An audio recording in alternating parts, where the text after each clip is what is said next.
சாதம் நிறைய மீந்து போச்சா அப்படின்னா இந்த மாதிரி ட்ரை பண்ணி பாருங்க. அதுல ஒரு டீஸ்பூன் அளவுக்கு மஞ்சத்தூள் சேர்த்துக்கோங்க. ஒரு சின்ன கொட்டைப்பாக்கு அளவுக்கு புளிய ஒரு டம்ளர் தண்ணியில கரைச்சு அதையும் சேர்த்துக்கோங்க. தேவையான அளவு உப்பும் சேர்த்து நல்லா கலந்து இதை வச்சிருங்க.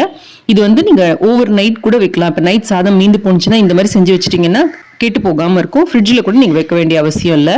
ஓல்ட் இஸ் கோல்டுன்னு சொல்லுவாங்கல்ல, இது நம்மளோட பாட்டி காலத்து டெக்னாலஜி தான். ஃப்ரிட்ஜ் இல்லாத காலத்துல இந்த மாதிரி தான் செய்திருக்காங்க அவங்க.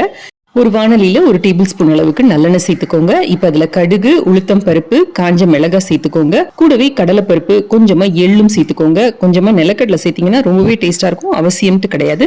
இப்ப கருவேப்பிலையும் சேர்த்து கொஞ்சமா சில்லி பிளேக்ஸ் சேர்த்துக்கோங்க. இல்ல மிளகாய் தூள் கூட சேர்த்துக்கலாம். 1/4 டீஸ்பூன் பெருங்காயத்தூளும் 2 சிட்டிகை அளவுக்கு வெந்தயத்தூளும் சேர்த்தீங்கன்னா அசல் புளியோதரை மாதிரியே இருக்கும் டேஸ்ட். இப்போ இதை நல்லா கலந்து விட்டுக்கிட்டு இந்த நம்ம கலந்து வச்சிருக்கிற சாதத்தையும் போட்டு ஒரு 2 நிமிஷம் பெரட்டி எடுத்தீங்கன்னா தாளிச்ச சாதம் அல்லது திடீர் புளியோதரை தயார். கண்டுபிடிச்ச பாட்டிக்கு ஒரு தேங்க்ஸ் சொல்லிட்டு என்ஜாய்.